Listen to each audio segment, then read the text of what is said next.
I have cancer. I appreciate you wanting to be a part of this. I need you to be my husband and my son. That's the deal.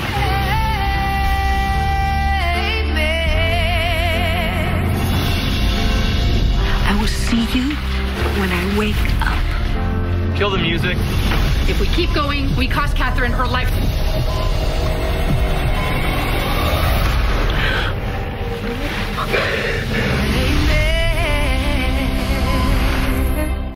There are many pros and cons to the binge watching and to the week-by-week episode release. The pro to the binge watch is you get all the episodes, but the con is once you finish those episodes, you gotta wait essentially a year to get a new batch. At least when it comes to the week-by-week, granted you're waiting a week to essentially see the next storyline, but you have something to look forward to and your wait is not as long. And I have watched Grey's Anatomy twice fully, but I've never watched it live. This is the first season, I should say, that I've watched it live. But I've gone back and looked at the marketing for the prior seasons, and I looked at the marketing for season 10, and the last 4 episodes were, for marketing purposes, called A Goodbye Tribute to Christina Yang, and this feels very, very similar to that.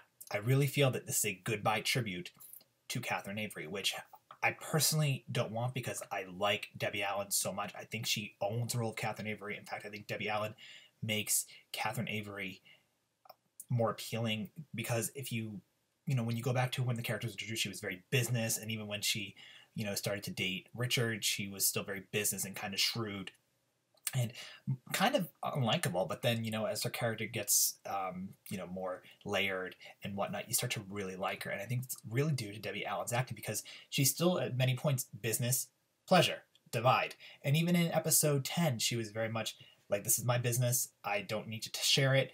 I don't need to let anyone know. Very closed off. And I thought, I understand why this character is like that, just given her history. But the fact that she could leave the show is just heart-wrenching, and the trailer really, really hypes it up.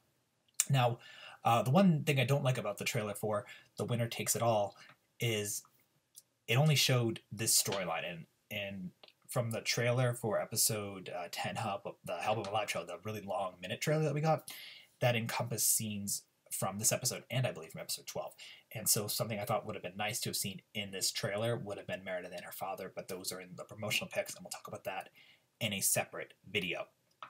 So the trailer is really just hyping up Debbie Allen's the character of possible death, and I just can't imagine her dying. I mean, the ripple effect of Catherine Avery dying is massive because she's Richard's wife, she's Maggie's stepmom and boss, which we don't need to discuss the nitty gritty of that, and she's Jackson's mom. So it's just going to cause a massive ripple.